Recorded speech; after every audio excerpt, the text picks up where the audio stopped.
Hello, everyone. I'm Donna Fiducia. And I'm Don Neuen. And this is Cowboy Logic Radio. Cowboys didn't dance, didn't wear designer shirts. When their hearts were filled with memories, their bodies filled with hurt. They would sit around the campfire and exchange a piercing glance. Back when the West was really wild, cowboys didn't dance.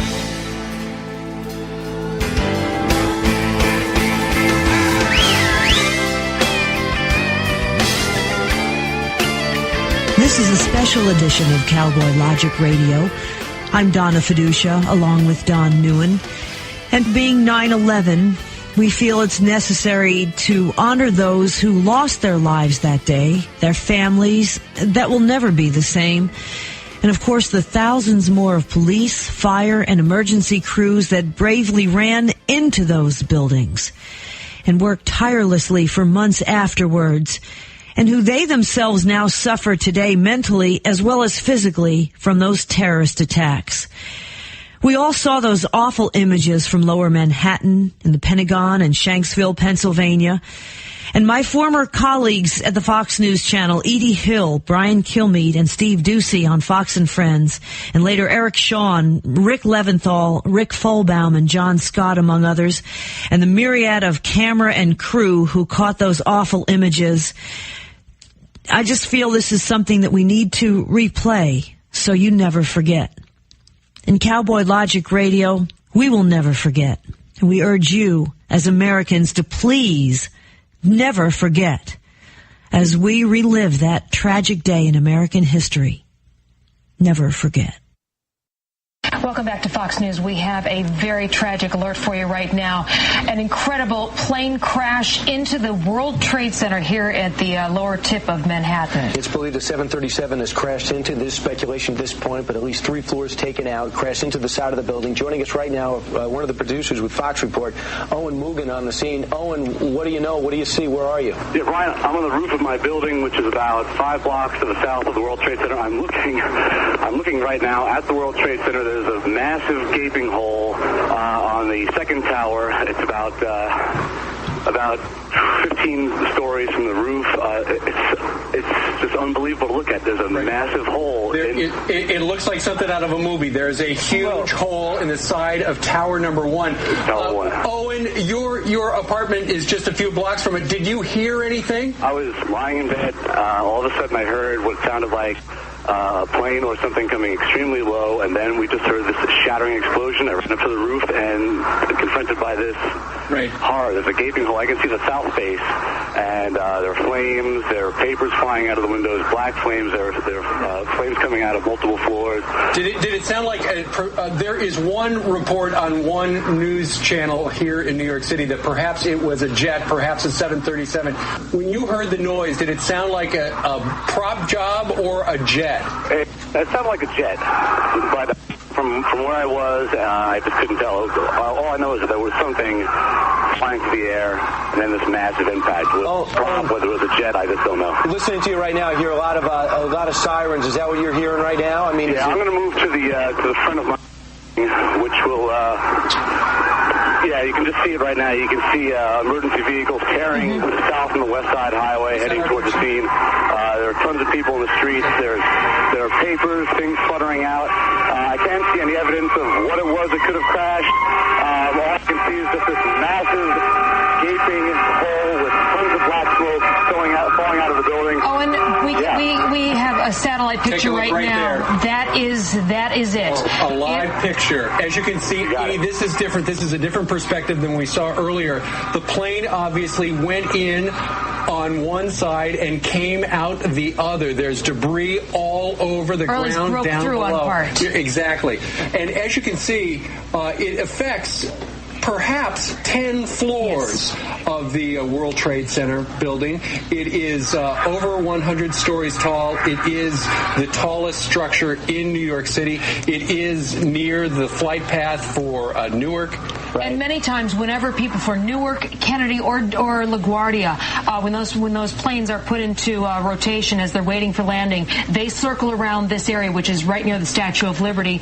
It is almost 9 o'clock here on the East Coast, and let me tell you, folks are in that building early, and without a doubt, there are many people who were impacted by this. It's speculated that the plane is as big as a 737. It looked originally like it just hit 3 floors. As I see from this angle, it seems like more than 3 floors, and perhaps what's most disturbing, Edie, I think, is the time of day.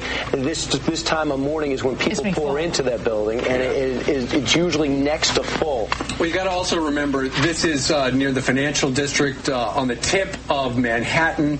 There are so many people at this hour who are in that neighborhood. And aside from the people who are in the building, remember, this is a huge structure, 10.5 million square feet the World Trade Centers take up. And as you can see, for perspective, there goes a helicopter right by it. And it obviously impacted one side and wound up affecting perhaps the other side. We do know there is debris all over the floor, down the pavement down below, and crews are, they've got all the police and the fire department and the emergency technicians are headed to that area. This is horrible. And also, when you think about what happened to the World Trade Center before, with the bombing there and the chaos that surrounded it, this is a much different challenge, just as grave. And also, from one of our perspectives, we can see that not only are there gaping holes, but debris continues to fall down below at this hour. As you can see, this is a story of enormous magnitude. Oh, my gosh. And we will have all the latest right here on Fox News. Right now, let's hand it over to John Scott. John. All right, Steve Ducey, thanks very much. We will continue to keep an eye on this developing story. All we can do is stare aghast at these pictures at this point. You are looking at the north building of the Twin Towers of the World Trade Center in Manhattan. These are coming to you live now. Debris raining down from 110 floors up, the uppermost floor, 110 floors up.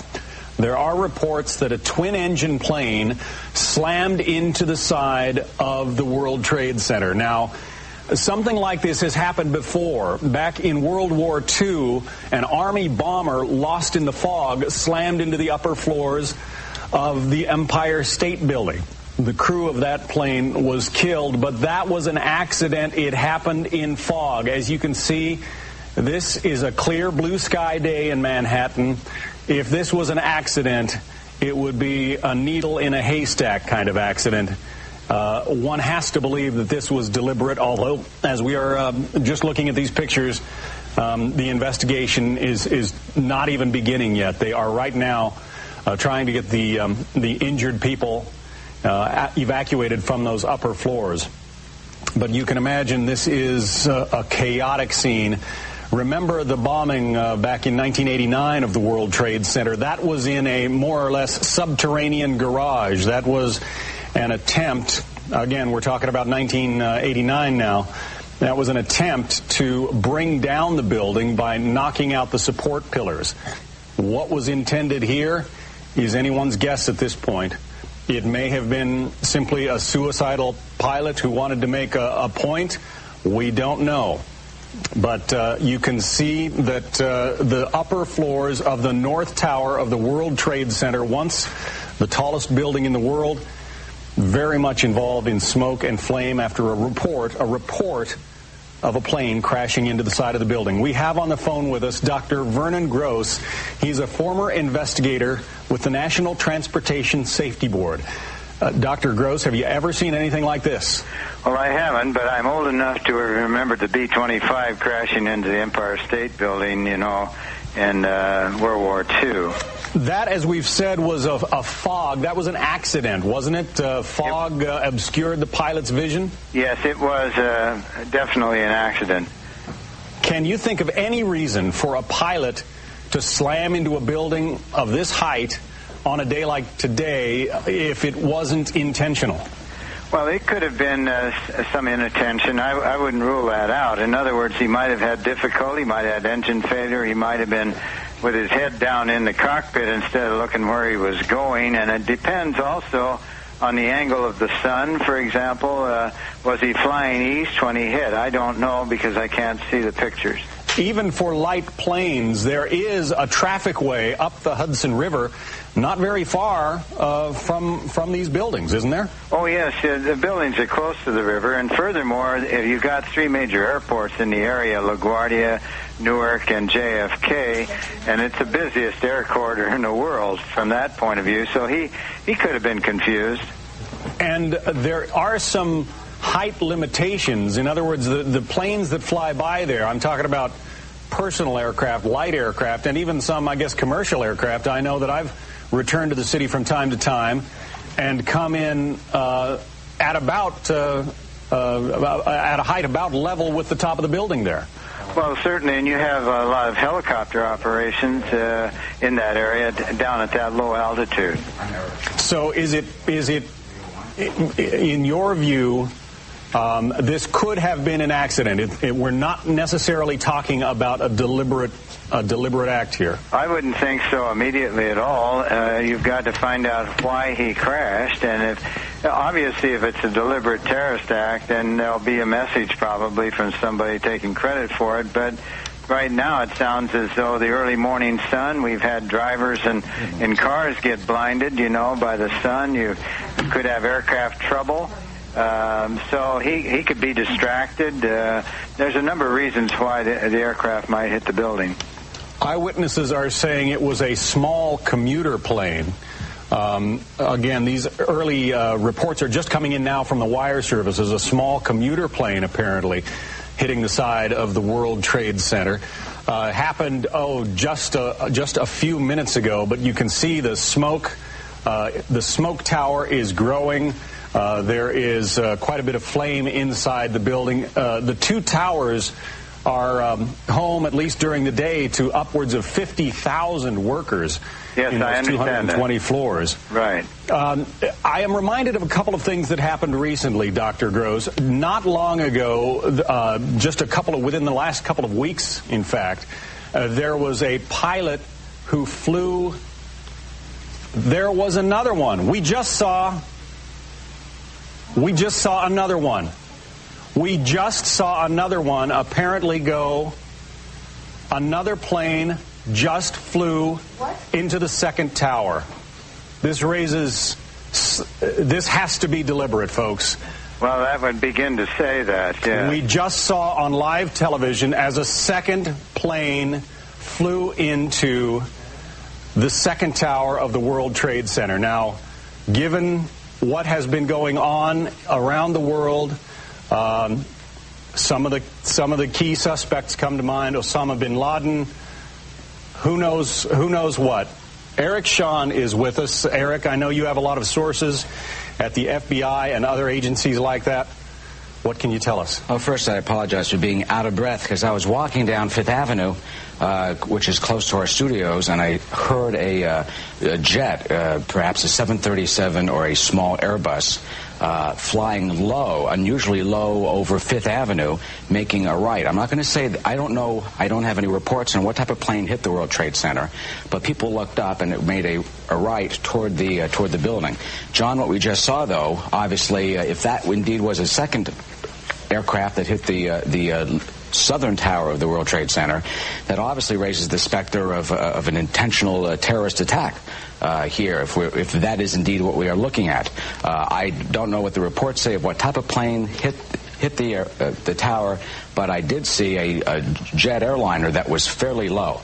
It was unusual, although not unusual in air traffic patterns, because airplanes that fly to LaGuardia often are vectored down south straight over Manhattan, but of course at an altitude that is far above the buildings clearly, and that the avenue, if you look down Fifth Avenue, oftentimes you see planes, especially the ones from the north, coming down before they vector on a left turn to go up into 13 to 31 or 422, the two runways. place up at LaGuardia. But clearly this is tremendously disturbing if indeed that explosion that we just saw on television is indeed another airplane. This raises the possibility that is this an intentional attack, a terrorist attack. As we know, the World Trade Center was bombed in the garage back in the early 90s. We're going to cut away from the live pictures for just a moment to replay what just happened. And I thought when it first happened, I thought it was a replay, but in fact we saw this live perhaps 2 minutes ago. Look at that.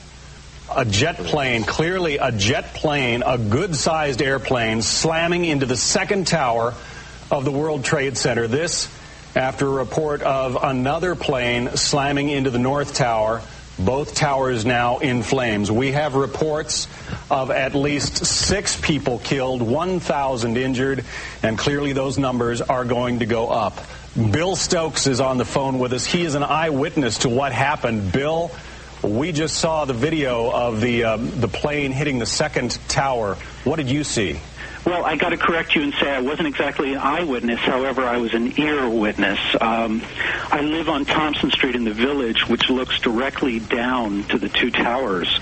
I was sitting at my desk by the window here working and heard an abnormally low-flying plane come right down the street practically, and then followed by a loud bang. People rushed from the apartments onto the street. I've never seen anything like it. Everybody's a little freaked out here. With good reason. And there's a sanitation worker that was picking up garbage that actually saw the plane fly down that street over Soho, and he saw it hit. And my question to him immediately was, thinking that this could be a missile, I said, was it a plane or was it a small missile? He said, no, it was definitely a plane, and it seemed like a large plane. Well, we saw a large plane hit the second tower minutes after the first tower was engulfed in flames. We're going to look at it again. Look at the lower part of your screen. There is clearly a jet, a twin-engine jet, slamming into one side, and then the fireball, the debris raining out the far side of the South Tower of the World Trade Center. Now, Erica, I am reminded again of what happened back in 1989. The intent of those terrorists back then was to actually bring down the tower, wasn't it? Yes, and I would obviously think if anyone is in there, they've got to get out immediately, I would imagine. What we just saw was appeared to be a twin-engine jetliner. You've got several makes. It could be a 737, perhaps. It looked It's kind of large, so it could be a 737-800, which is the newest generation of airliners. I think the question is, where does that airliner come from? They're expensive. Was it hijacked? Do we know where it came from? Were there any markings? Were they are these intentional pilots who are kamikaze pilots executing this kamikaze attack into the World Trade Center? Were they stolen? Are they small Airbuses? Those are flown by U.S. Air. The 737-800s are flown by the Delta shuttle that goes from LaGuardia to New York.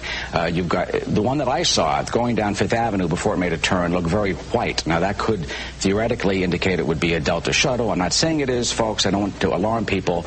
Also, Air Canada flies those twin-engine smaller Airbuses down from Montreal and down from Toronto. So I think one of the first things investigators have got to start to do right now is find out where these planes are from, who is flying them, are there any more coming, and what can they do to intercept any others if there are. I imagine that there has got to be a ground hold right now at all the airports in the New York area, as well as a freeze in the air traffic center of all the aircraft around the New York metropolitan area. And if there are any other airplanes coming, perhaps the Air National Guard or others will have to start dealing with this. And in the air, maybe they've already scrambled at the moment as we speak. So I think clearly, judging by the pictures that we've seen, sadly, horribly, what we've long feared and many have worried about and thought could never happen would be a terrorist attack, a deliberate terrorist attack on the World Trade Center, as we are witnessing right now. Not obviously the accident that happened with the Empire State Building back in the 1940s, 1945, a B-24, 25 hit the Empire State Building by accident when he descended through clouds trying to go to Newark. This is clearly deliberate. That chilling, horrible scene that we just saw, I think, is attack, not not just in the World Trade Center, but at the very soul and the very heart of our nation, John. Kai Simonson is in the WNYW chopper and has perhaps the best view of this. Let's listen into Kai's narration now. If it indeed were two planes, we did see one. How did they manage to get into the area and to you just wonder, hit the plane like that? These are all the things that they're going to have to be answered. How could two large planes just that quickly get out of control from our local government? Presumably commercial aircraft. Now, we can't speak to the first one, but that second aircraft that... To answer that question that is being raised, how could two aircraft get in there so close? Well, if two pilots want to take their planes anywhere, it's a free country. And we don't have anti-aircraft guns on our skyscrapers. I mean, it takes a matter of seconds, literally, for a jetliner to get from Newark Airport to the World Trade Center. A jetliner at full speed could cover that distance in a minute or two. So a couple of pilots bent on destruction, and clearly these could do something like this. Now, again, folks, we have to remind you, 50,000 people work in these buildings each and every day. It happened right at 9 a.m. A good number of those folks were already at their desks. The death toll is certainly going to be tremendous in this tragedy here, and that's all that we can say about it. It is a tragedy. It is abhorrent. It is disgusting.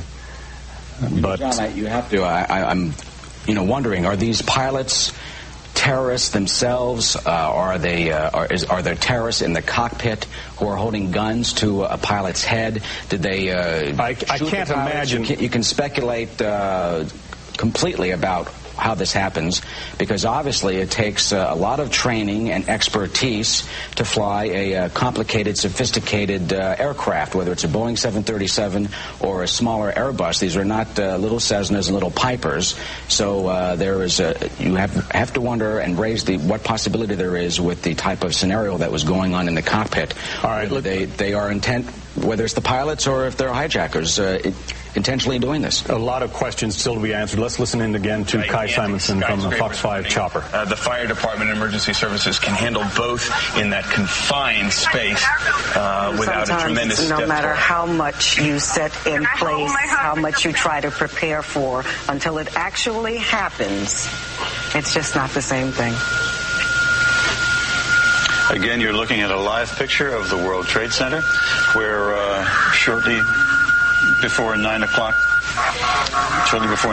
this morning, and then shortly after 9 o'clock, planes apparently deliberately crashed into the buildings. Alani DeVito, are you there? Alani DeVito, are you there? I understand we have another eyewitness to this catastrophe. Lonnie DeVito, are you there?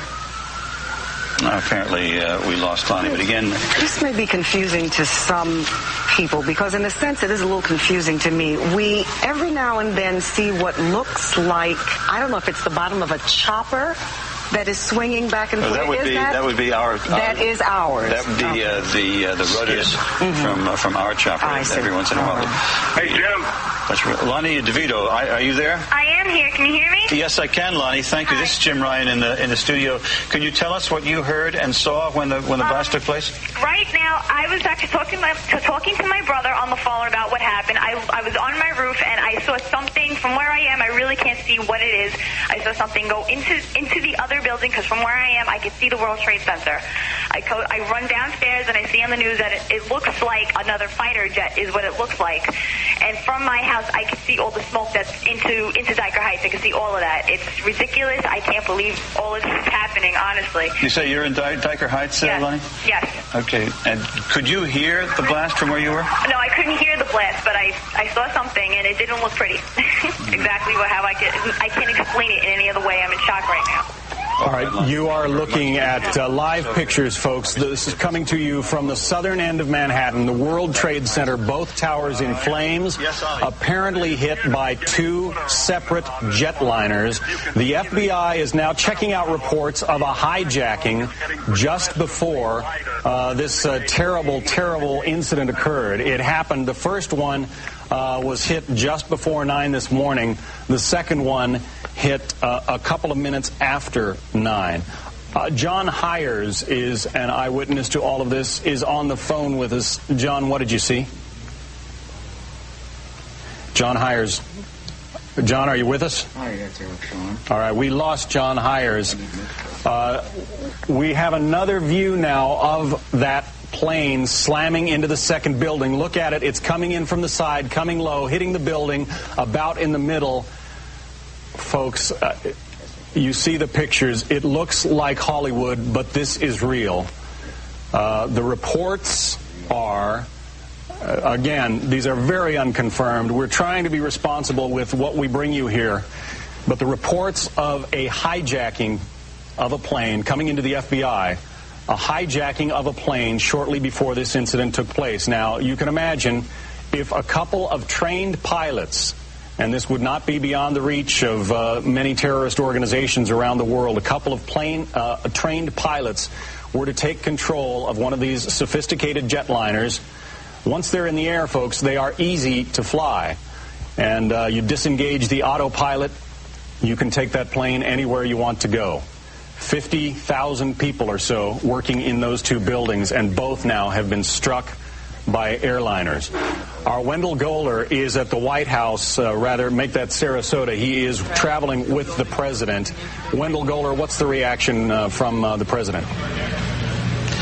John, the president is here promoting a reading initiative on the second day of a two-day trip to Florida.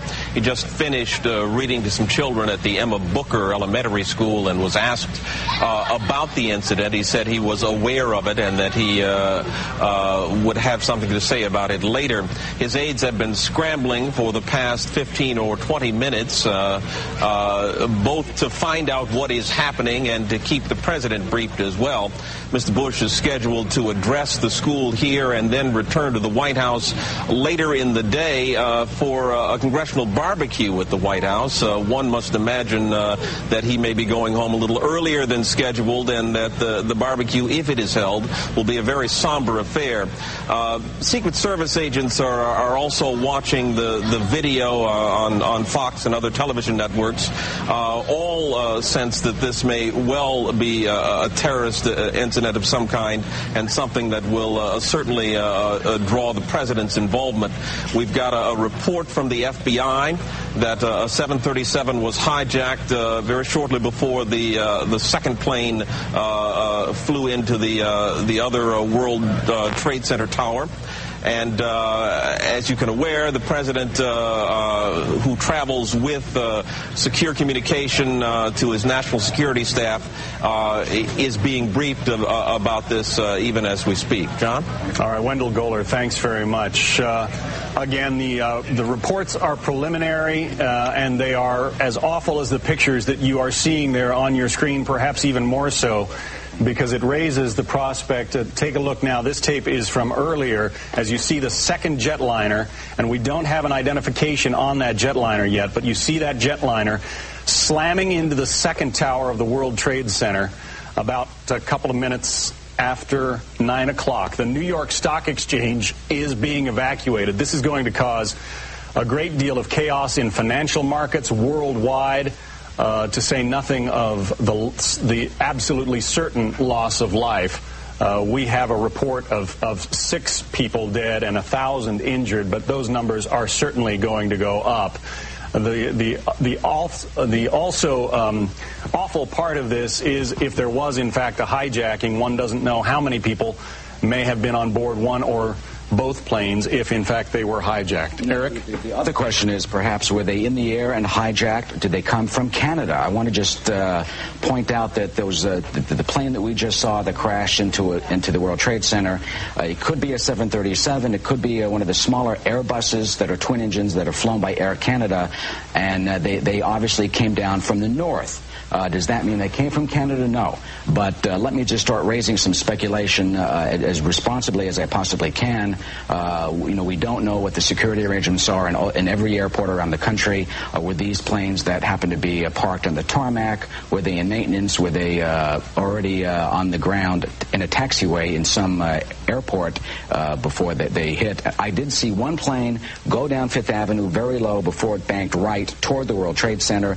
That plane, what my initial thought was that it was a smaller Airbus, but definitely a commercial plane, just like the second one that we just saw hit the World Trade Center in that videotape. Mark Bernbach, a Fox employee, is on the phone with us. Mark witnessed this from what we understand. Mark, were you close enough to be able to see any markings on the airplane? Hi, gentlemen. How you doing? Yeah, there was definitely a blue logo. It was like a circular logo on the front of the plane, definitely towards the front.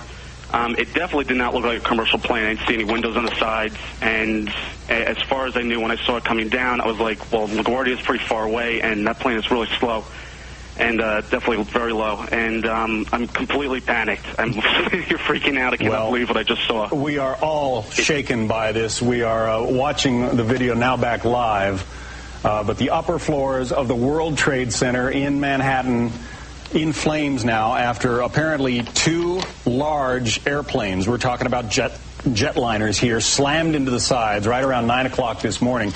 Mark, if what you say is true, those could be cargo planes or something like that. You said you didn't see any windows in the side? I didn't see any windows on the sides. I saw the plane flying low. I was probably like a block away from the subway in Brooklyn, and that plane came down very low.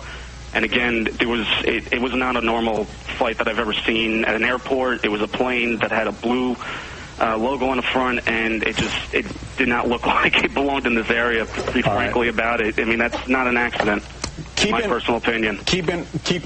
All right, let's bring in David Lee Miller, our correspondent. He has an eyewitness with him. David Lee, what can you tell us?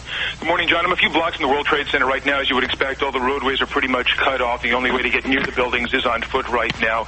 The scene is absolutely a horrific one. You have people streaming out of the area. You've got people literally in tears and shock. People that just worked in the nearby buildings that cannot believe what has happened. Still, many of them remember the terrorist attack years ago in the World Trade Center, and for many of them, this is just an ugly reminder of that, although the details of what happened here are not certain. As I was walking downtown in Lower Manhattan, making my way to the World Trade Centers, I stopped to speak to Sylvia Fuentes. She's with me right now. We're a few blocks away from the building. She works in Lower Manhattan. She used to work in the Trade Center, and I'm going to actually hand her the telephone right now, and she's going to describe for us what she saw this morning as she was arriving at work. Sylvia?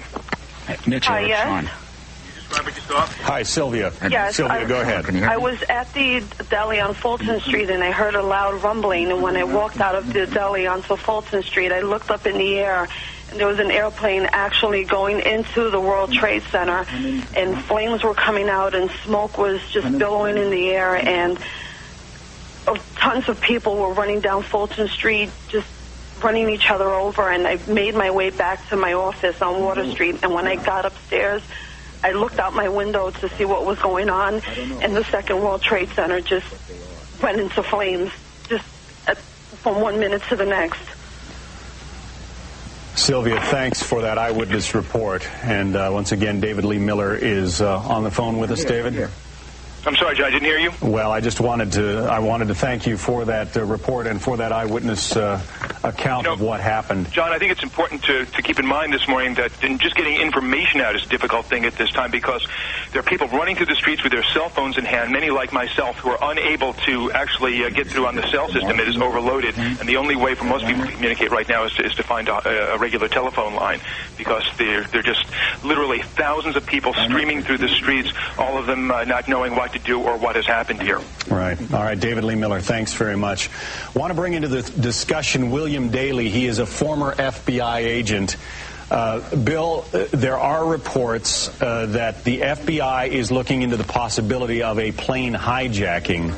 When you look at these buildings are the symbols of capitalism to enemies of America, aren't they?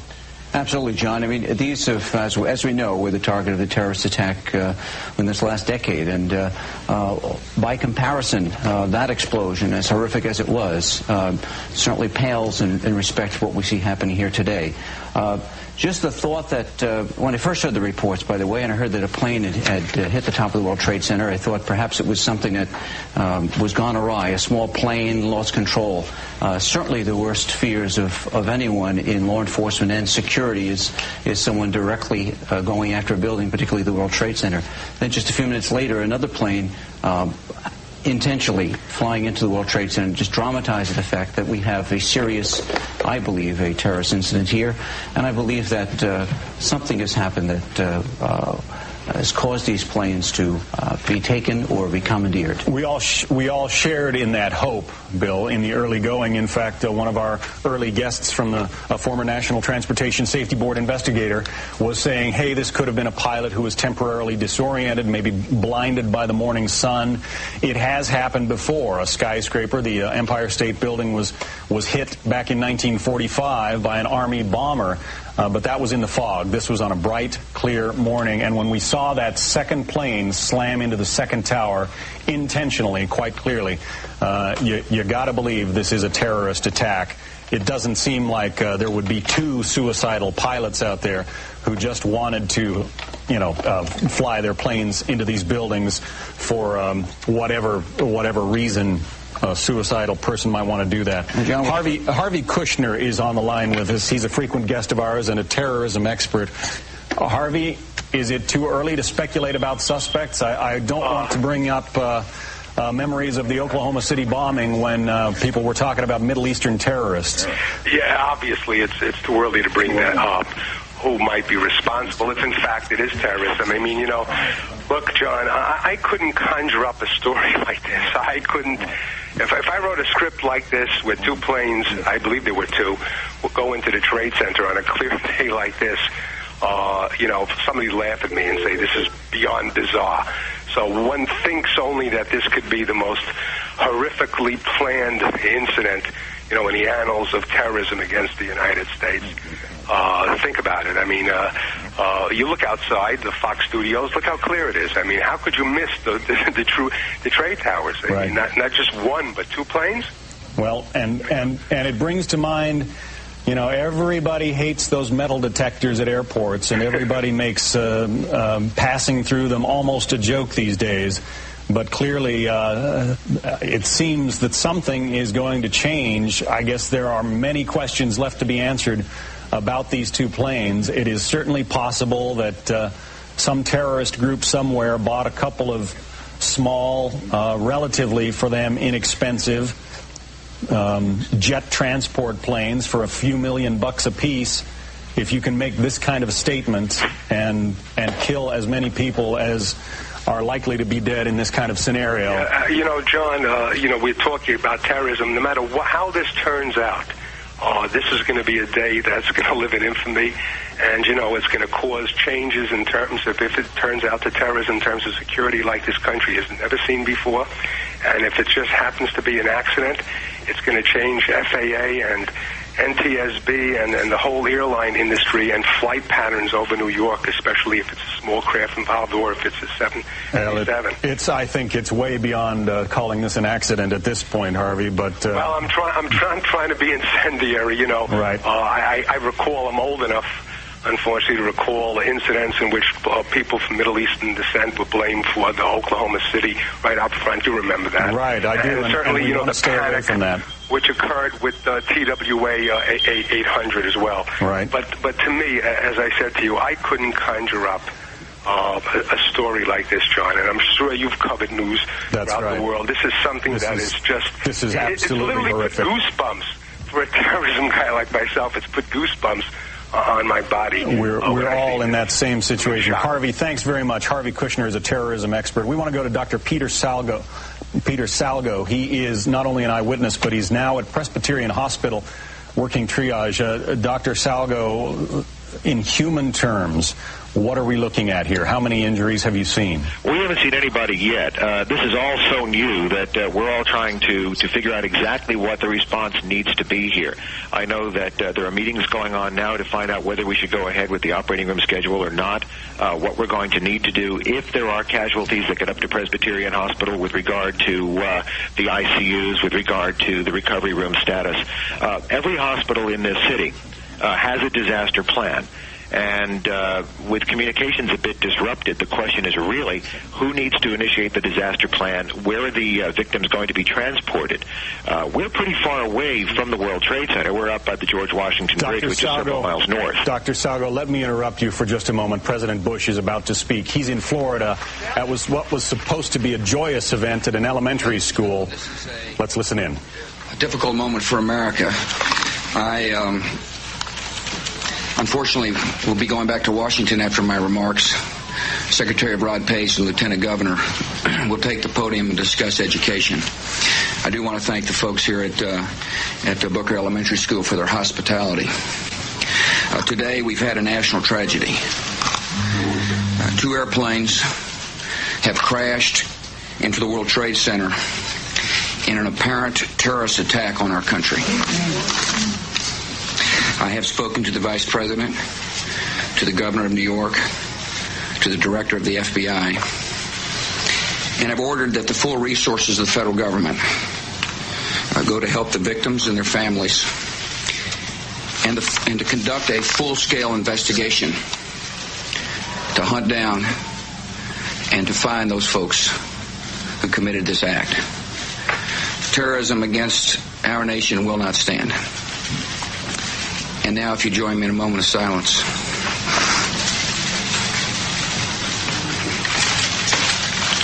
May God bless the victims, their families, and America. Thank you very much.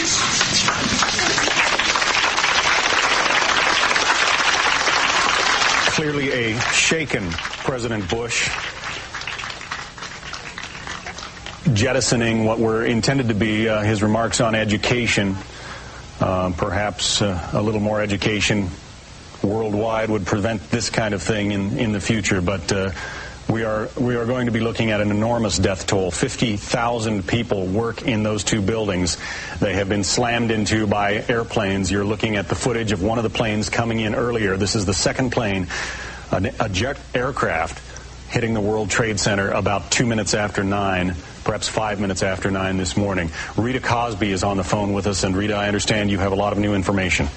Yeah, John, I've just been told from a U.S. law enforcement official that they're saying it is evident that this is a terrorist-related attack, and among the key targets, key people that they're looking at is Osama bin Laden. It was just last Friday that the U.S. State Department put out a worldwide caution to American citizens traveling abroad and also to U.S. government facilities, and they said that terrorism knows no limits, whether it's on U.S. soil or outside.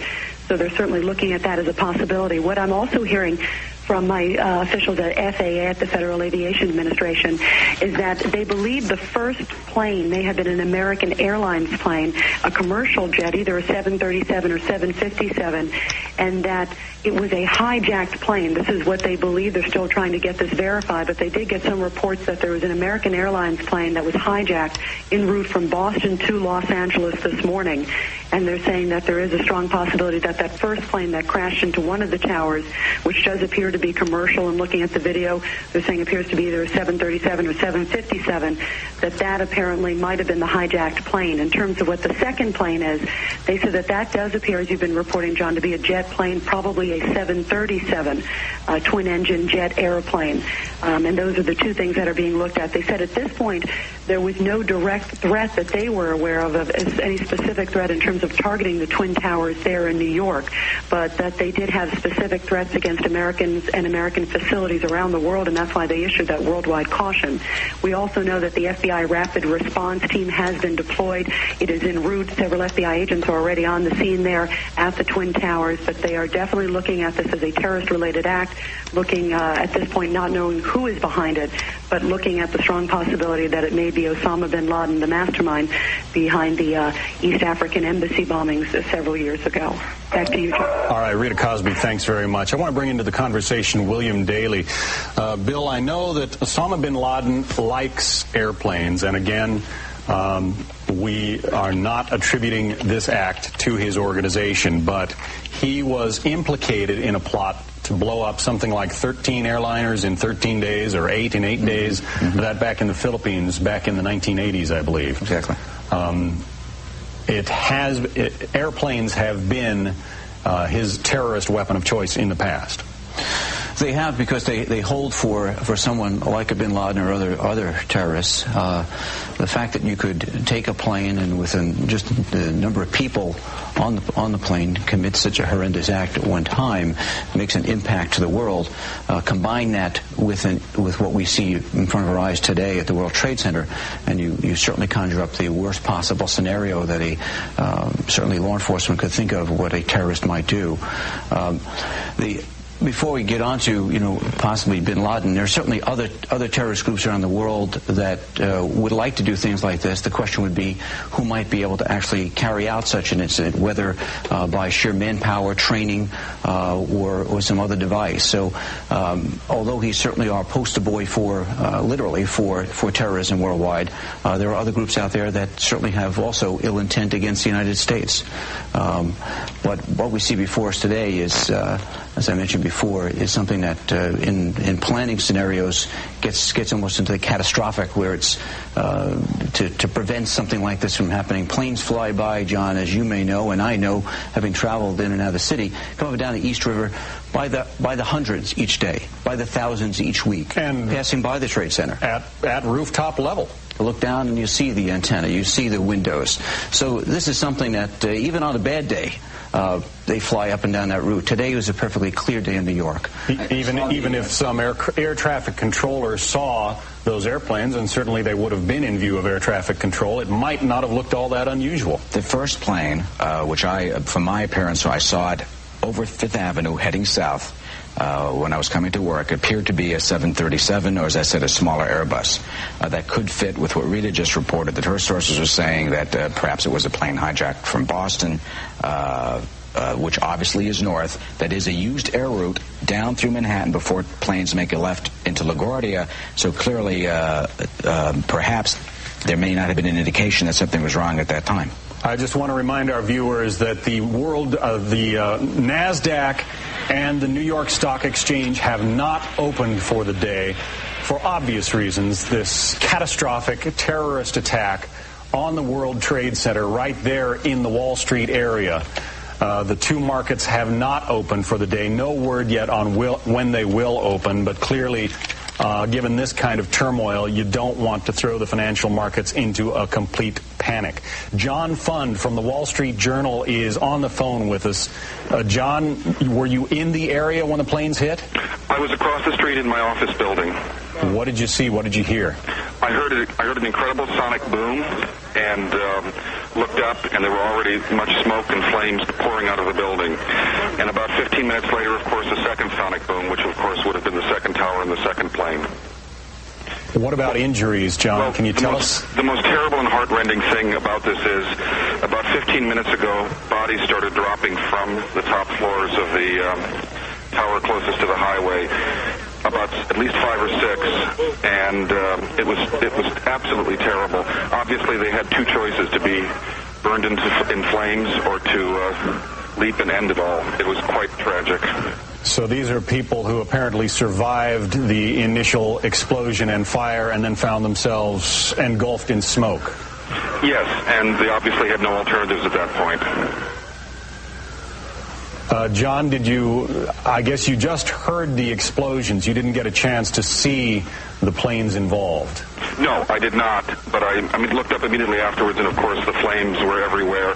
There's an enormous jagged hole in the first tower. The second hole in the second tower is much less extensive and much less dramatic, but there's flames out of that too. And of course there are flames burning in the parking lot across the street from the World Trade Center because of debris that has fallen down. And of course there's complete pandemonium here. And every building in the neighborhood is being evacuated or has been evacuated. Yeah, that's the prudent thing to do, certainly. We are looking at video of the second plane hitting the World Trade Center. When we saw it happen on live television, as we were talking about what at that point were only rumors of a plane hitting the first tower. Then that second one came into view, and it became pretty clear what's going on here. Bill Daly, well, let me bring into the conversation David Asman, my colleague. Yes, John Scott, David, what can you tell us? I just want to give you some late-breaking information. Perhaps one of the things that is of greatest fear is that there is yet another terrorist attack since those two plane crashes happened within 20 minutes of each other. Well, all of Manhattan has been sealed off. This is probably unprecedented. Of course, all of this is unprecedented in this dastardly occasion, but Manhattan has been sealed off. The Hudson River bridges and the tunnels have been sealed. Clearly, there is an attempt right now to thwart any further act of terrorism, act of violence against the people of Manhattan. So Manhattan is in a lockdown. We've heard that phrase used in school shootings. We've heard that phrase used in jailbreaks.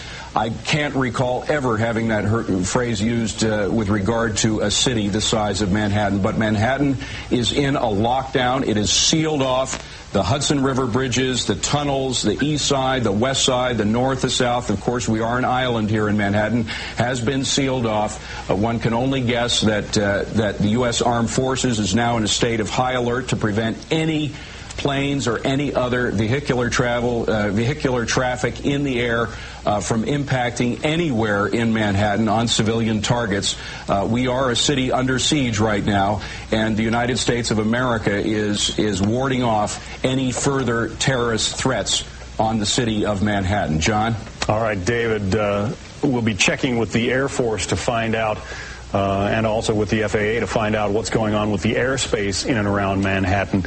Clearly it has happened with two planes to this point, and, well, you just got to wonder what reaction happens next. Let's find out from a former special agent of the FBI. This is Joseph Contamessa, New York Special Operations. He's joining us by telephone now.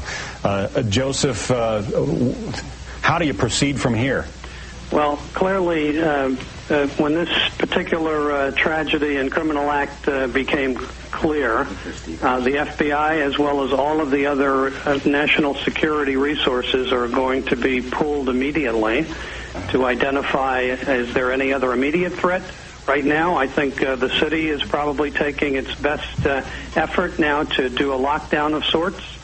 If the intention of these terrorists is clearly to disrupt the American public, well, they have, in fact, succeeded. Yeah, clearly, a lot of people are terrified. There are going to be scores, perhaps hundreds of dead in those two buildings, to say nothing of the people who may have been on board one of the airliners. Again, one report is that a hijacked airliner, the FBI is looking at a report of a hijacked airliner that may have been the first one to slam into the North Tower of the World Trade Center a couple of minutes before 9 this morning. Agent Contamessa, what about the airspace? Are there plans in place in a situation like this? Can the federal government simply shut down the airspace and keep all airplanes on the ground? Well, of course, any legitimate aircraft can be controlled totally through the FAA and the various control centers and towers. However, a hijacked aircraft that is under control of... I want to interrupt you for just a minute. The White House is being evacuated.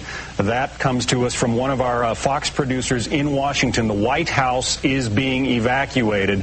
The Pentagon as well. It should be noted that there are sharpshooters on the roof of the White House who have anti-aircraft missiles for just this kind of situation, but the White House is being evacuated. Now, you know that President Bush is not there. He is at this moment in Florida, perhaps boarding Air Force One to prepare to return to the nation's capital. I don't want to incite any undue panic, but there is a report only, of another aircraft that has crashed on Interstate 395, one of the main routes in Washington, D.C. Now, that is only a report at this point, but given the pictures you're seeing on your screen right now, anything is possible. Cowboys didn't dance, didn't wear designer shirts. Their hearts were filled with memories, their bodies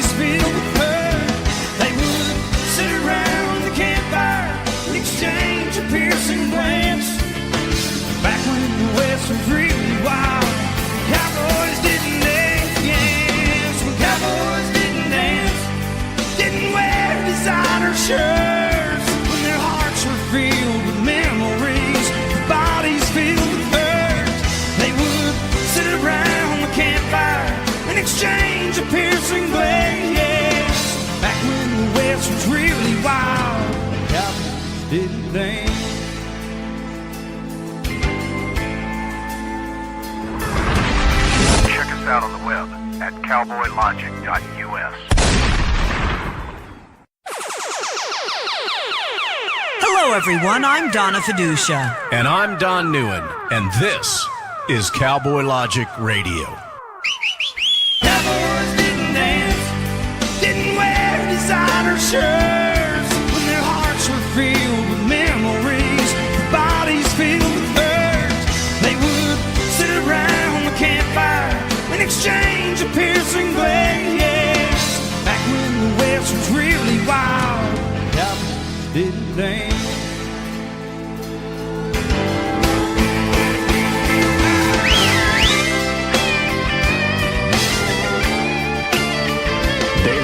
Is joining us from Fox Central. David, what do you have? John, we are hearing right now of another explosion that has taken place at the Pentagon. We have the heart of the financial district of America being attacked. Now we understand that there is an explosion. There has been an explosion in the Pentagon, the heart of the military command center of the United States of America, John. It can't get much worse than this. Let's hope.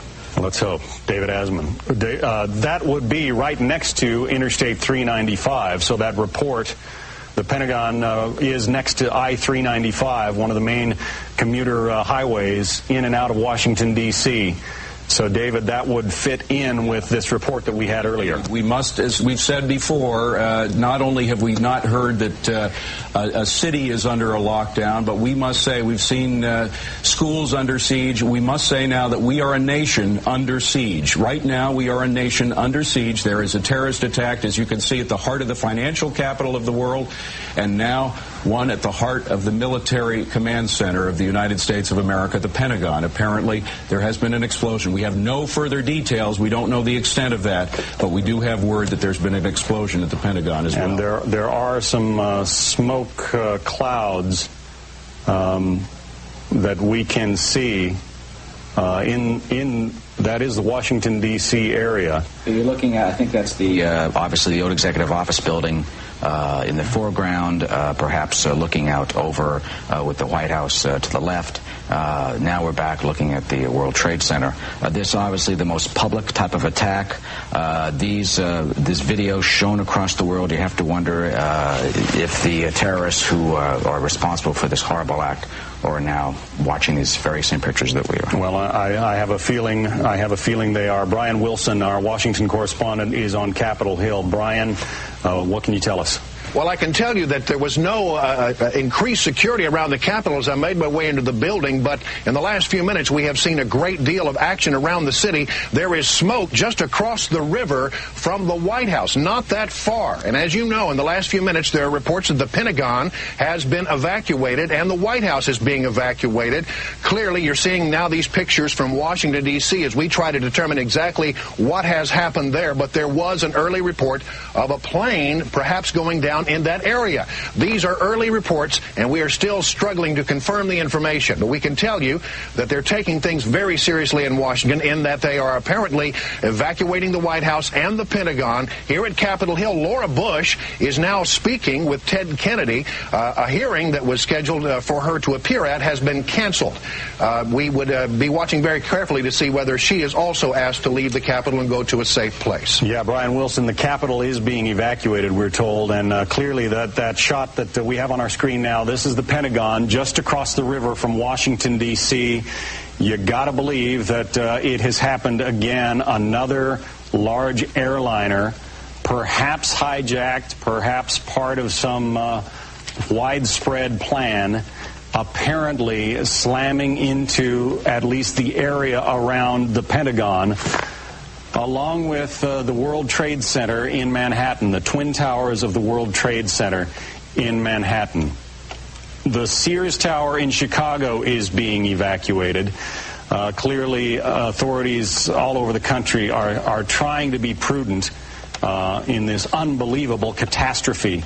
2 towers of the World Trade Center, 50,000 people who work in those buildings on fire, the fire out of control.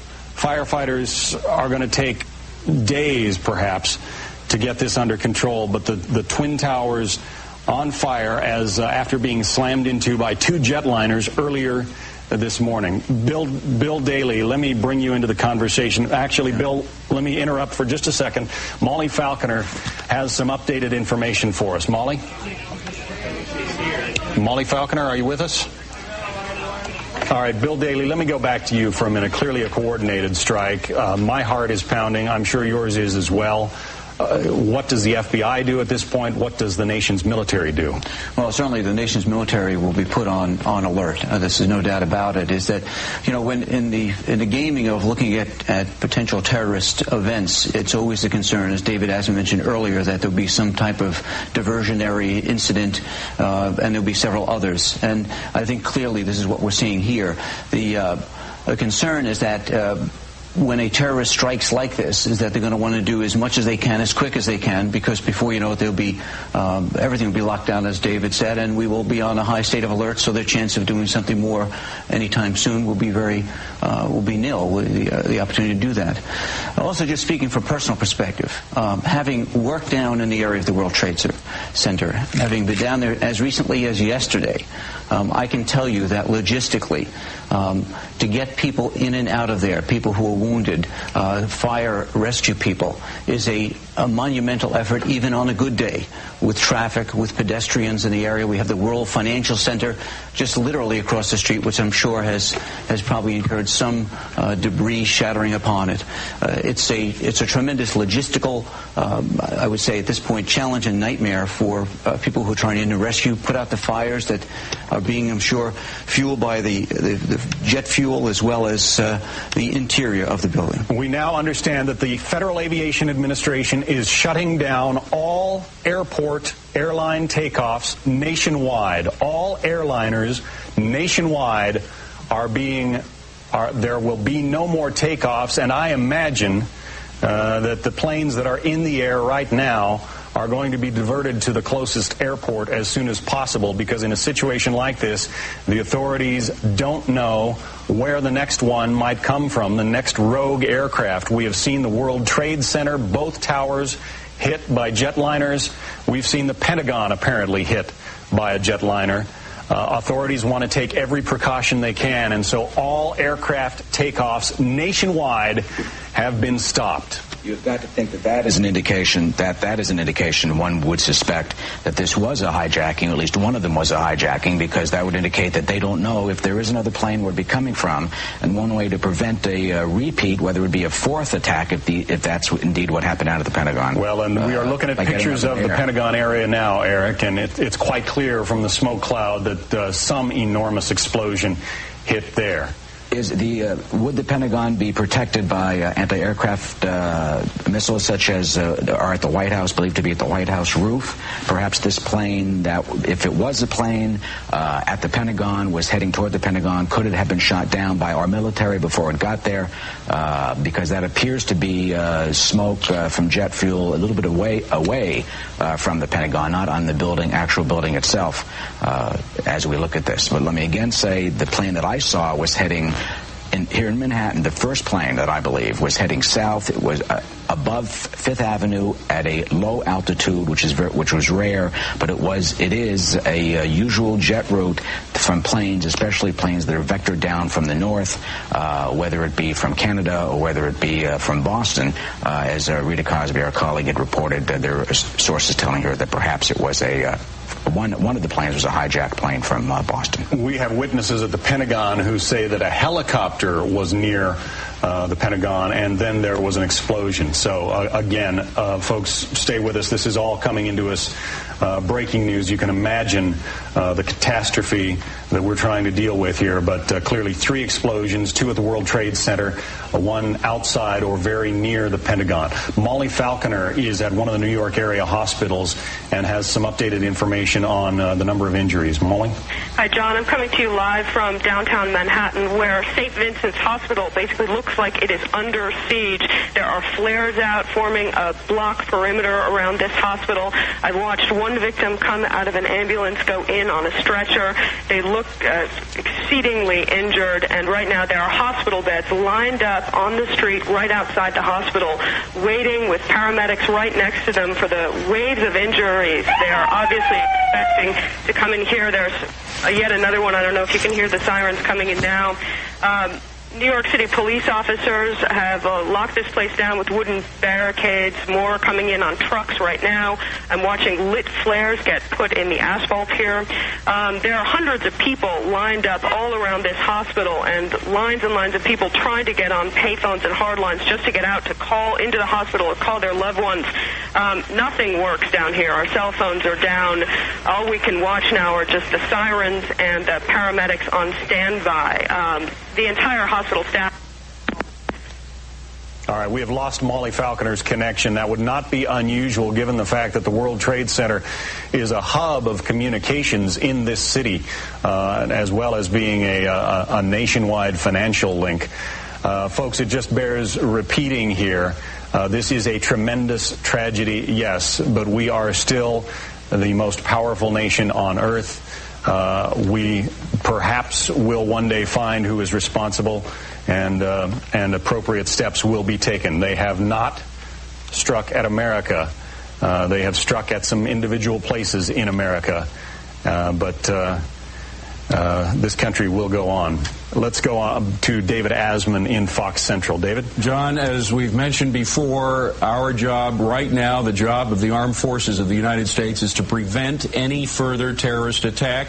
As a result of that, not only is the city of New York in a lockdown status, all entrances to New York have been closed, all airports nationwide have been closed, but indeed the White House has been evacuated, the Pentagon, of course, having been struck by some terrorist act. We're not sure whether it was an aircraft, what kind of an aircraft, but clearly the devastation is visible on the right hand of your screen. The Pentagon is in flames, is engulfed in smoke, as is the World Trade Centers. The Sears Tower in Chicago has been evacuated. Again, no specific information about whether there was a threatened attack on that, but no one is taking chances at the moment. The White House has been threatened as well. This is a shot earlier of that second attack. You see that jet aircraft bursting as it crashes into the World Trade Center within 20 minutes of the other Trade Center tower having been attacked as well. Once again, the nation, as we speak, is under lockdown. Our armed forces are taking all necessary precautions to prevent another attack. Those include closing all United States airports as a result of this attack. As you see there, one that occurred about an hour ago, and an attack in the Pentagon as well. We are a nation under lockdown, and once again, we are prepared for the worst, but we are prepared. John? All right.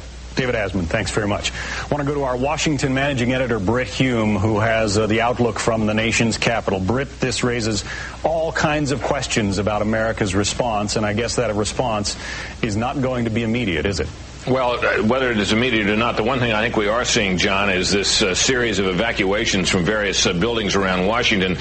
And I think it's important to say that we don't know and have no reason to believe that the White House, for example, was facing any immediate or imminent threat. The same is true on Capitol Hill, where it appears they will be evacuating the building up here soon. Nothing has happened at either of those places.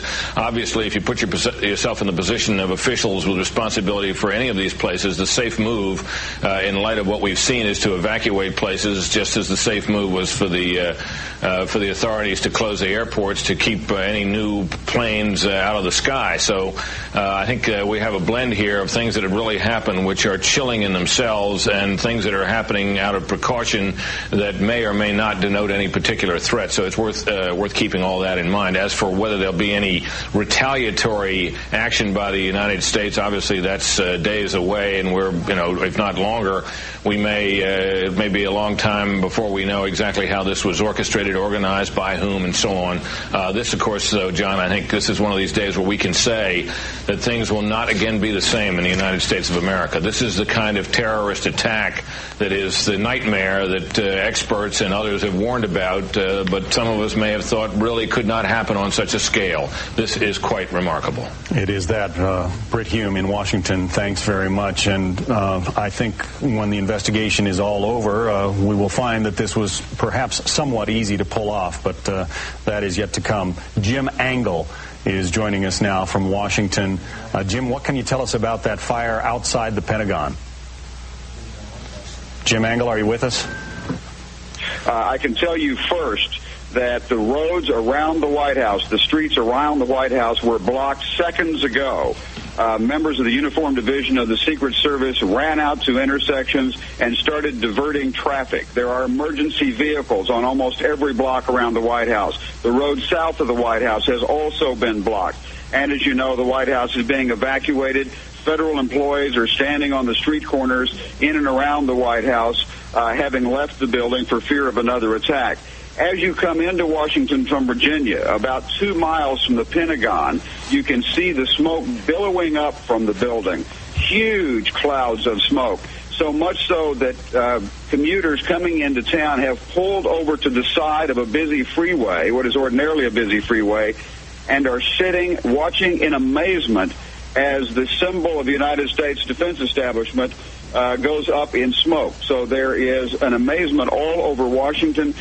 People are not sure what to think. You've got a lot of federal employees standing around in this area watching as the streets are blocked off and emergency vehicles rush to and fro. We're not sure what they are up to, but clearly there is concern about the safety of the White House and the surrounding buildings. John.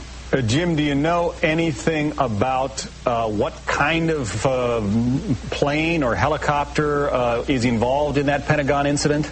I do not, but I can tell you whatever it is, it caused substantial damage and fire. I can't tell you how large the smoke plumes are coming from the Pentagon. Folks, Jim, let me interrupt you. We're looking at live pictures of the World Trade Center literally starting to crumble. It is falling apart as we watch these pictures live. The World Trade Center, 110 stories, literally starting to fall. Bill Daley, let me bring you into the conversation. I know this was the goal of the terrorist strike back in 1993. John, it was, and they thought they could do it by putting charges down in the basement and damaging the understructure. As much as these buildings were built to withstand a certain large hit, and including some aircraft, apparently the structural integrity appears, from what we can see here, to be faltering to some degree. They were not designed, perhaps, to take a direct strike from something the size of a 737 or perhaps an Airbus, perhaps fully loaded with fuel. Steel will melt, and that. All right, David Lee Miller is still with us. David, what can you tell us? David Lee Miller, can you tell us what happened there? All right, David Lee Miller, who has seen his share of horrors around the world in trouble spots in the Middle East and elsewhere, is in that area reporting on what we think we can see. I want to stress it's tough to... Hello? Yeah, David Lee, what can you tell us? John, the scene is horrific. One of the two towers literally collapsed. I was making my way to the foot of the World Trade Center. Suddenly, while talking to an officer who was questioning me about my press credentials, we heard a very loud blast, an explosion. We looked up, and the building literally began to collapse before us. There was debris falling, I'd say at least 3/4 the height of the building. People within the entire perimeter began literally, including myself, which is why I'm out of breath, to run for our lives. And I am now standing in a black cloud of smoke left over from the debris. There's soot. It's difficult to breathe. People ran into nearby office buildings once they got out of the danger zone just to be able to breathe. I'm on a payphone on the street right now, and I literally cannot see more than a quarter block away. That's how thick the smoke is. I'm on Murray Street and West Broadway, for those who know Lower Manhattan. Not clear now is why this explosion took place. Was it because of the planes two planes dual attacks this morning, or was there some other attack which there has been talk of here on the street? But I can tell you this, that the police have moved people back, and it's going to be a long time. Yeah, David, we are looking at the replay of what happened that you're describing. It happened just moments ago. It sure appears that, I'm just guessing now, that they gave way. The loss of life here is going to be enormous. May God help those who are there and the victims and their families and all the souls that are lost today. Yeah. I think it's safe to say that virtually every family in America is going to be touched by this disaster. This is what the terrorists back in 1993 tried to accomplish when they drove a van laden full of bombs into the garage. Apparently they were successful. John? Let me bring in the former governor of New York, Mario Cuomo. He's with us by telephone now. Governor, what's your reaction? That's the only thing I can ask you.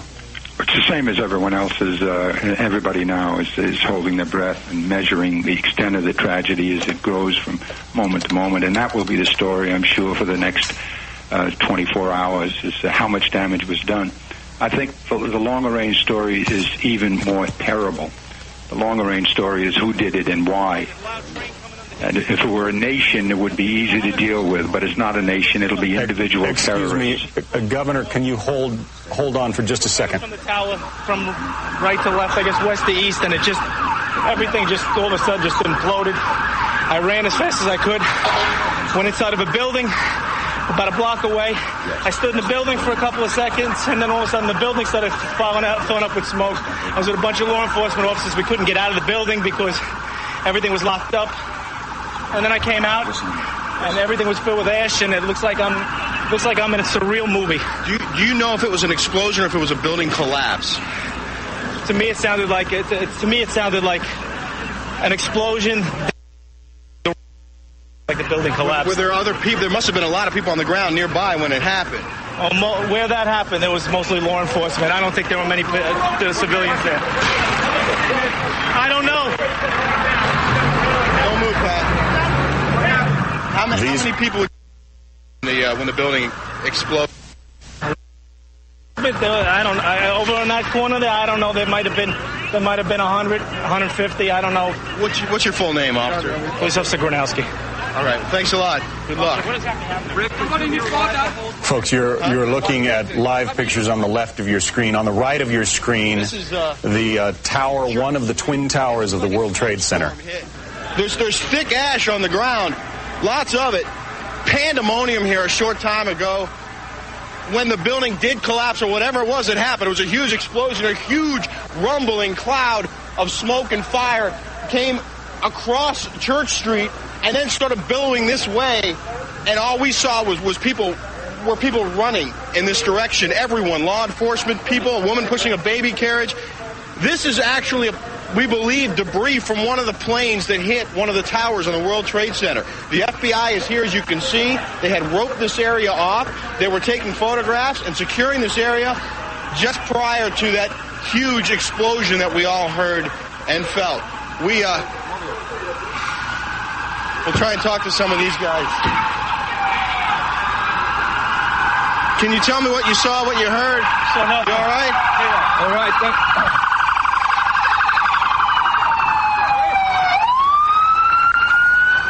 Where were you, sir, when that happened? Right on the street. What did you see? What did you hear? It felt like another plane coming. Everybody took cover to run. We ran down the subway, but the dust followed us down there. Were there a lot of people in the subway? No, not that many, because they already had evacuated before. Did you see people, anyone in danger, anyone getting hit when this... Not back there, yeah, but I was running. I mean, there was nothing you can do because you just saw the thing coming right over. Have you seen, were you able to see the tower after? No. What do you mean, since it happened now? Since the fire? Look at this guy, look at this guy. Unbelievable. Unbelievable. The streets have been shut down. There was very little traffic on the streets except for emergency vehicles going one way or the other. So there was not a lot of vehicle traffic in this area. But there were a lot of pedestrians on almost every single corner taking photographs and just looking at the building, which was still smoking and still on fire. A lot of police officers at the officials up there that were right near the building. Where were you when the explosion occurred, when the plane hit the building? I saw it from my office, as a matter of fact, down the Lower East Side. So you came here? Yes. To check it out? No, what do you mean? To see if we can help, but this is... Yeah. This poor woman. Wow.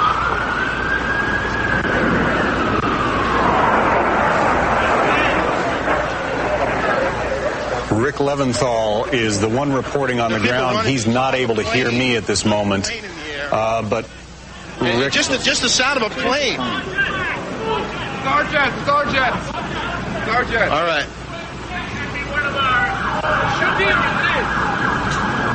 What are you guys doing right now? What's your assignment? What's your assignment? Help people. Are there a lot of injured? Where were we, down there? The dust is still thick in the air. What that guy is covered with is this stuff that's all over the street. Just thick soot, ash. Just came roaring down here in a huge cloud from the World Trade Center. You see, this. Are you able to talk? Can we just talk to you about what happened? I was there when it exploded. You were right there at the building? Yes, how many people trapped? You're right. A lot of people trapped. EMT. This guy needs help. Rick Leventhal is not able to hear me, but from his vantage point on the ground, I think it's not clear to him what's fairly clear to us. Looks like here. Our vantage point from the helicopter, that the top of Tower 1, One World Trade Center, has literally crumbled. I can't guess how many floors, perhaps 30, perhaps 40. The tower itself is, I think, 107 stories tall. Tower 1 and Tower 2, one in the south end, one in the north end. It appears that the first plane that hit the one in the north end. That has the restaurant, Windows in the World upstairs, and then the south towers appears to be the one that was hit the second time. That has the observation deck. That is a obviously popular tourist attraction for people. So clearly, as we see, a pandemonium. But John, the FBI and the New York City Police Department have the Joint Terrorist Task Force. They have obviously experience with this. They were able to solve the others, and I'm confident, and we should be confident that. Let's go to Brian Wilson now. He's at the in Washington. Brian, is there a report about the Pentagon? Well, I can't tell you about that, but I was just here in front of the Capitol, which, by the way, has been evacuated, and back toward the Supreme Court area, we just heard a low, muffled thud. It sounded like a small explosion. Sirens are going off around this city like you cannot believe, and just overhead a moment ago, something I have never seen in Washington in the 16 years I've been here, military jets are now patrolling the skies over Washington, D.C. We'll try to find out more about that explosion, but it was a low thud, and I'm now seeing that there is a great deal of activity over toward the direction of the Supreme Court. All right. Back to you, John. Britt Hume is with us. Britt? John, I'm looking now on one of our remote cameras here at a picture of the scene at the Pentagon. This is a picture looking down Interstate 395, which is, you probably know, John, is a major thoroughfare in and out of Washington that is used by commuters every day in large numbers. And we're getting a sense that from a reporter out there at the scene has just said that there's been another loud bang out there, whether that is a further explosion initiated in an attack or whether it is simply a secondary blast, the result of the continuing fire. But the situation there at the Pentagon continues to evolve. We'll keep you posted. All right. Britt Hume in Washington, thank you. Our Rick Leventhal is on the ground in Lower Manhattan, where these scenes of chaos and utter confusion are just mind-numbing. Rick, go ahead.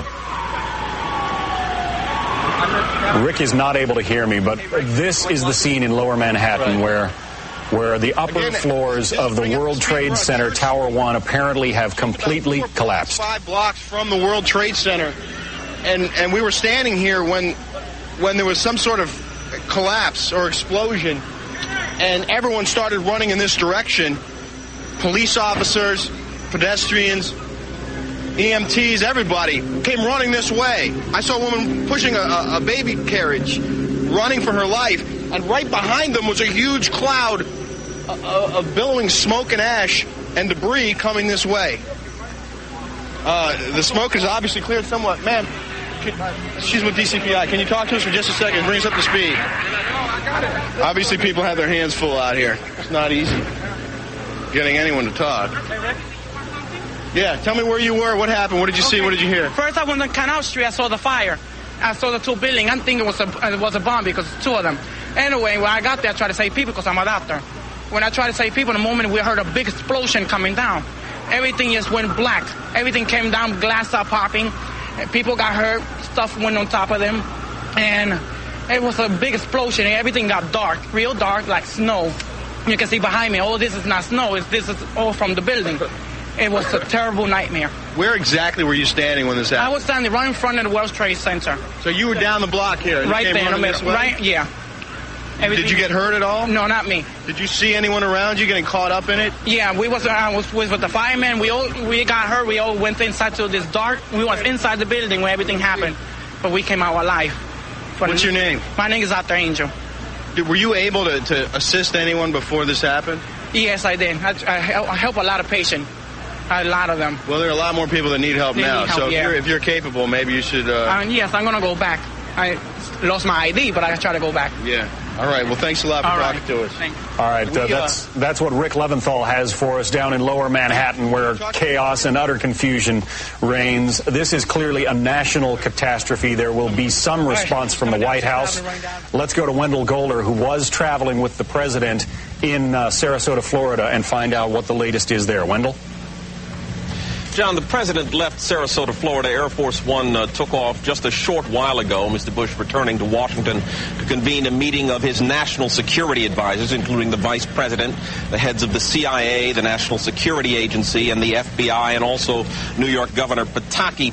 It is unclear now whether that meeting will be held at the White House or elsewhere, given the explosion just a short distance away from the White House on the other side of the old executive office building, and the evacuation of the White House itself. Mr. Bush cut short a two-day trip here in Florida that was focused on education after the two attacks on the Twin Towers in New York.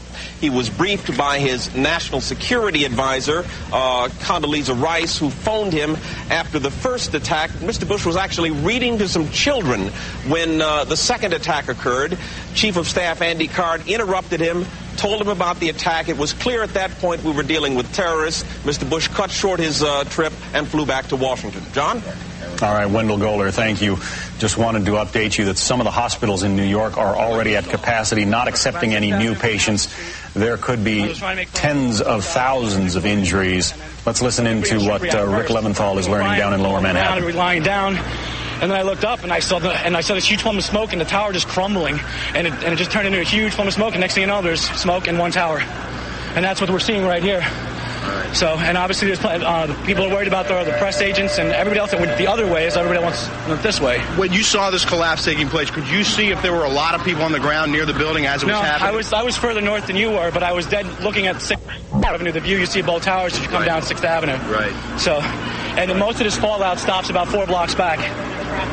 Give me a look down this way, Pat. It does sort of look like beyond a few blocks down, it looks almost clear. But it's anything but over here. I live at 25 Lawrence Street, a couple of blocks from here. I'm all the time hanging out in the corner on the liquor store this morning. I saw the plane coming this way in the spot. It was actually directed to the building. Was this the first plane or the second plane? This was the first plane. The second plane, no second plane. It was a bomb. Bombed another building, not second plane. It was a bomb. Who said the second plane? That's what we're told. The second plane. We saw it on television. I saw everything. All right. Well, thanks a lot. This is...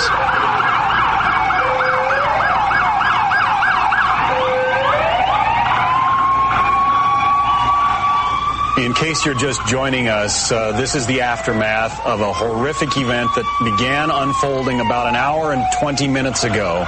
A jet plane slammed into the side of Tower 2 of the World Trade Center. Then a few minutes later, another jet slammed into Tower 1.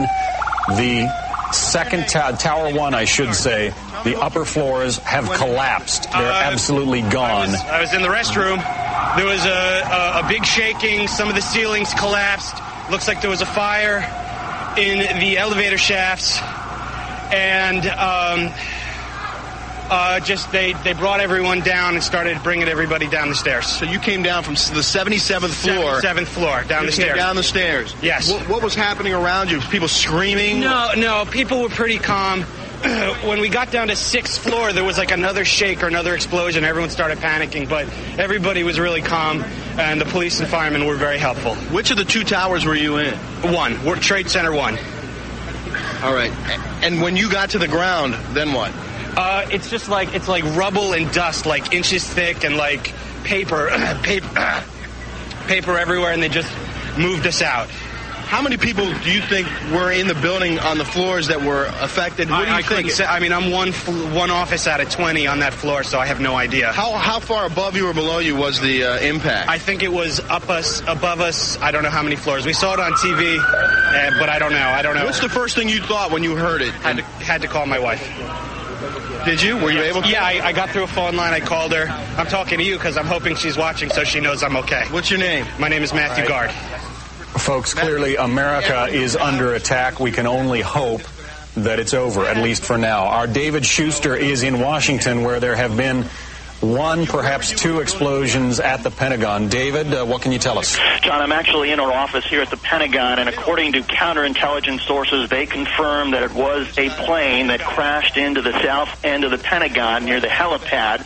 This is a route that commercial aircraft flying into National Airport, which is just a few miles away, they take sometimes on final approach as they come to the airport. But again, counterintelligence sources confirming that it was a plane that crashed on the side of the Pentagon. Now, here in our Pentagon office, our producer Chris Wright says that there was no shaking of the building or even sounds. Of course, the Pentagon is built to withstand attacks perhaps like this one. But we are getting reports from eyewitnesses who were on Highway 110, which is just west of the Pentagon. One eyewitness claiming that he saw a U.S. Air 737 plane headed toward... All right, let's listen in now to WTTG's coverage there outside the Pentagon. This is coming to you from the Washington, D.C. area. Okay, thank you. Hello?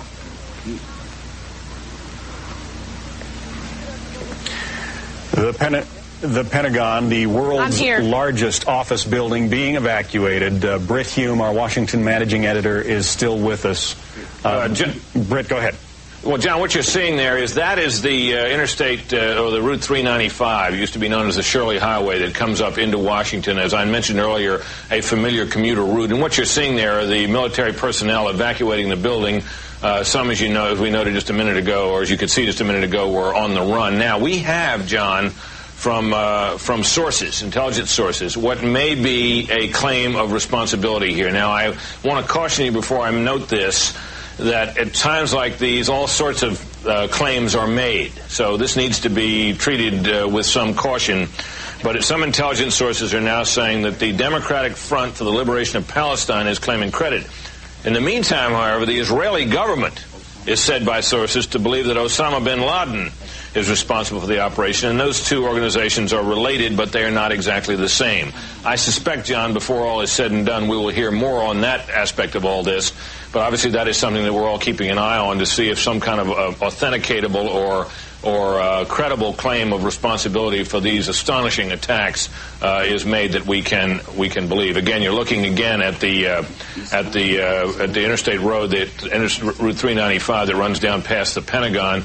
That is just, of course, across the river from Washington, D.C., and the smoke you're seeing is indeed from the area out by the helipad, which can be seen by drivers as they go by the Pentagon. And you're seeing the smoke from it. It appeared from some pictures we saw earlier, John, of the building itself, that while it was clearly damaged, and in the area where the hit was very badly damaged, it did not look like the damage to the overall building, which is massive, was all that extensive. Right. Well, that is perhaps a touch of good news. Britt Hume, thanks very much. Let's go back to our man in Lower Manhattan, Rick Leventhal, who is, again, not able to hear us, but trying to bring you from the ground the perspective of what he witnessed, felt, and heard. And I think Rick is not clearly aware, as we are, that the upper floors of Tower 1 of the World Trade Center have collapsed completely. And, it felt like a bomb hit or a plane hit or something like that. But the whole floor plane did hit. Plane did hit. Yeah, and then we looked out the window, all we saw was debris. all over the place. But we thought the building was going to topple over. It was going so... Well, one of them did. One of them did. We were in town 1. We made it out. Well, you're a lucky man. Thank you very much. Okay, thanks. All right, take care. Clearly, this is a nationwide catastrophe, but folks, phone lines in New York are virtually shut down, so you're not going to be able to call your loved ones. If you have any other way, perhaps email. If you have any other way of contacting your loved ones, try and do it without using the telephone, because telephone lines in New York are at gridlock right now. Let's listen in again to this eyewitness. I have a lot of faith in God, and I hope a lot of other people made it out the building as I did. All right, thank you. Tell me what you saw. Stop and talk to us. Where were you? Top of the roof, 25 Park Place. Me and a super. So heard the loud noise from a jet. We look up and we see this big jet, like a 737 or a 727. It was a 757? About that. It was a big jet. Yeah. We saw it come just looking like it's sideways. At first, we thought it was just going to try to miss it.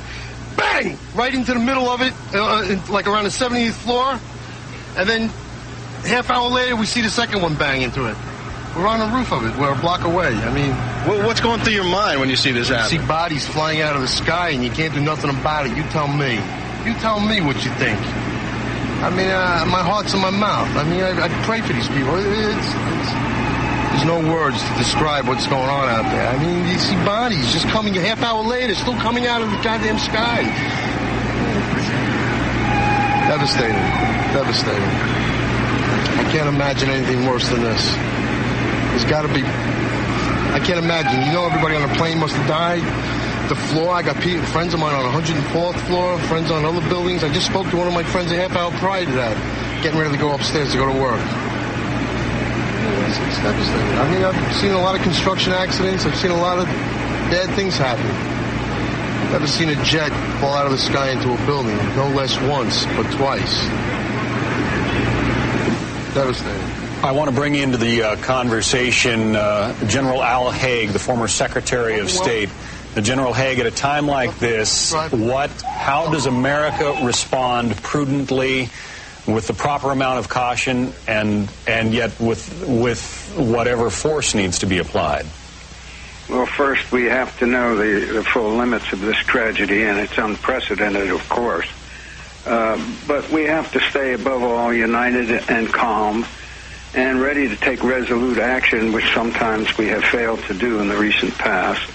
When the perpetrators are uncovered, and we have many, many indicators of precisely who they are, this was too broadly based a terrorist act to be just a few crazies. This is a terrorist movement, and we know where they're located today. And obviously, as a nation, we're going to have to take action against them. But clearly that action is going to be some days, if not weeks or months away. Oh, it has to be very carefully assessed before any action is taken, of course. And we have to be reasonably assured that those that we are moving against are the perpetrators. And I think we know where to center our look. All we have to do is look at the world today with the Palestinian and bin Laden groups. Who are the terrorists that you think are the most likely suspects? Well, I'm not going to speculate because I don't have inside knowledge, and it would be rather foolish to do that. But I do think we have the means to assess it, and there will be many statements, many parties claiming credit somehow already have done so for the World Trade Center bombings. Clearly, with what's going on in the skies, where even apparently innocent civilian airliners can be employed as weapons of terrorists, what is our military doing right now, General Haig? What should they be doing? Well, they have to be on full alert, and I would have hoped that we would get some aircraft up in the air to enforce the ban on flights. That has to be done if it has not already been done, and I'm sure it has been. We saw the same thing happen. All right, General Alexander Haig, former Secretary of State, thanks for being with us. Rick Leventhal once again with our producer Carlos Van Meek is in Lower Manhattan. You cannot even see the sky there because of the soot, the ash, the crumbled concrete that is continuing to rain down after one of the two towers of the World Trade Center, the upper floors, collapsed. This after this apparent terrorist attack this morning that sent a large jetliner, perhaps two large jetliners, slamming into the Twin Towers. Come over this way, Pat. You can see the chaos. No. We can see the top of the building from here. Oh, yeah. Oh, there it goes. There it goes. There it goes. There it goes. Oh. When it comes downward. All right. We do need to put it down now. I think we need to put it down now. Here we go.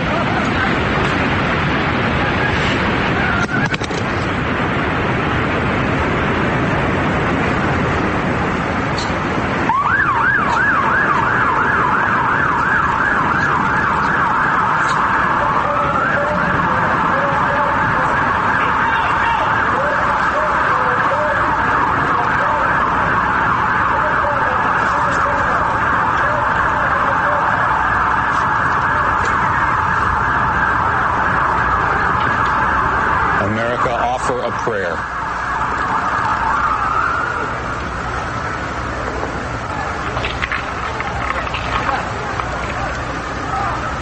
According to American Airlines is confirming that its Flight 11 from Boston to Los Angeles was hijacked today, and that its plane was the first one involved in this attack on the World Trade Center. Brian Wilson is on the phone with us now from the Washington area. Brian, what's the latest? Well, I wanted to tell you, John, that I'm in front of the Capitol, and a moment ago, police officers ran up to us and ordered us off of the grounds and told us, and I quote, there is a plane that has been hijacked. It is 20 minutes south of Washington. This was about 10 minutes ago, and is headed this way. They are taking ultimate precautions. Now, as you know, in these chaotic situations, sometimes information gets twisted. But police officers here are saying that they believe there is a hijacked plane now headed toward Washington. And that's all the information I can give you at this moment. All right, Brian, we had a report from you earlier that military aircraft are circling the Capitol. Is that still the case? They have not seen them in the last few minutes, but there were military jets above the Capitol a few moments ago.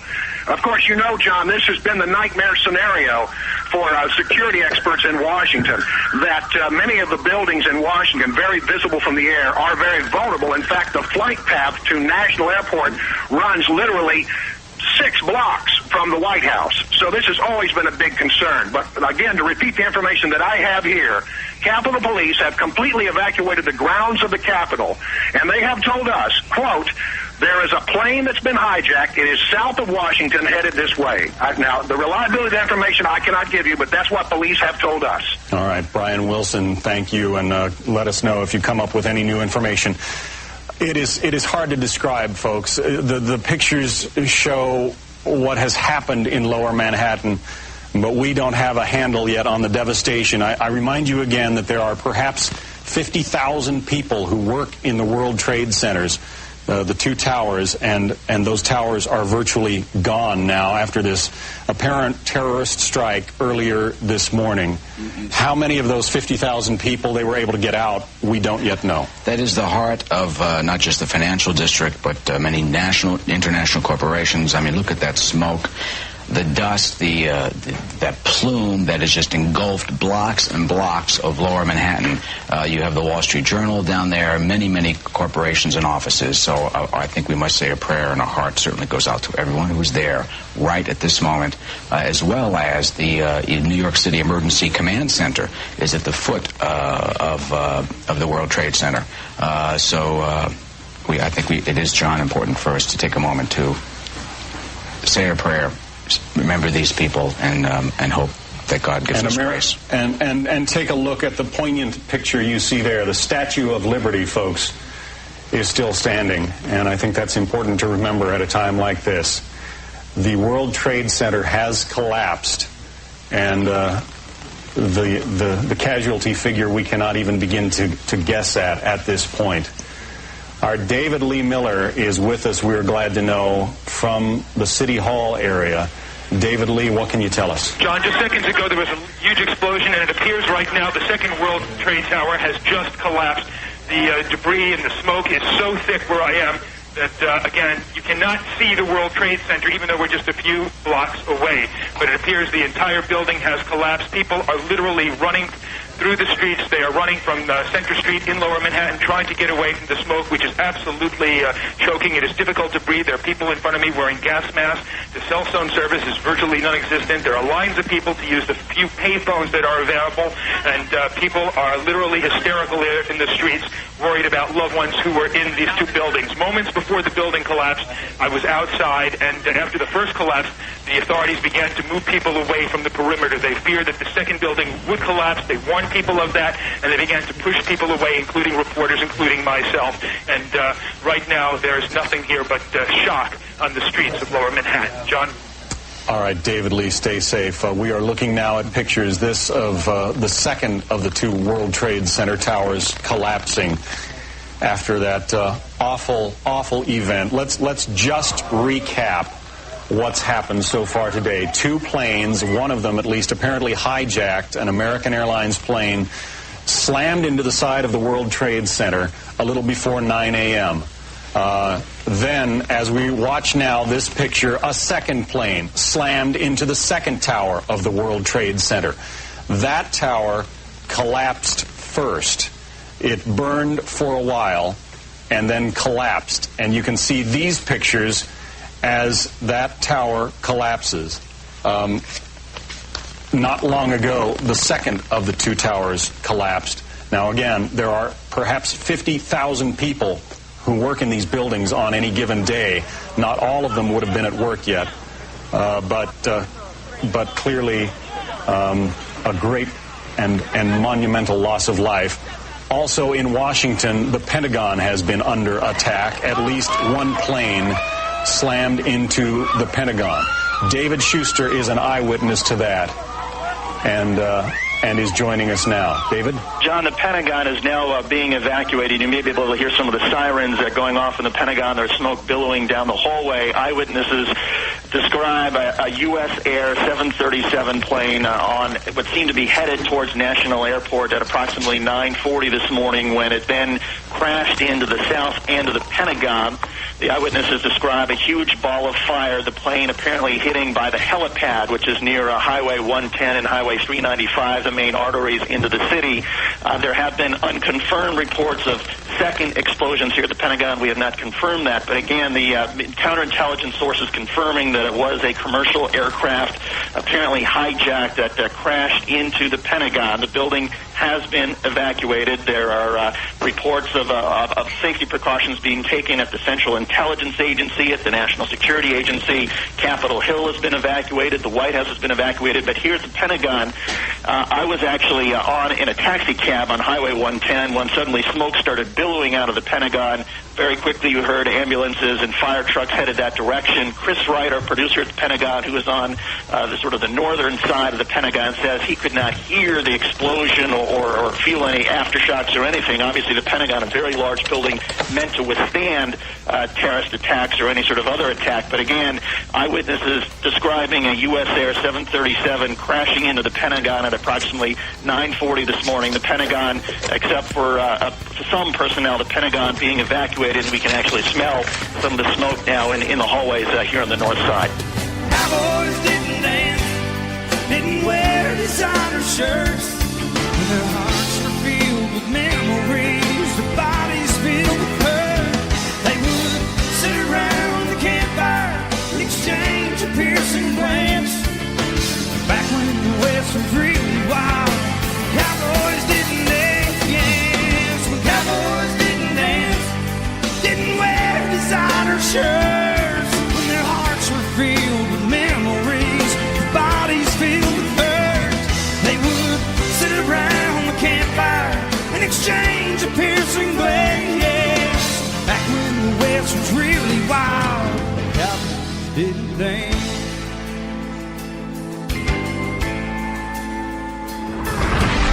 Check us out on the web at cowboylogic.us.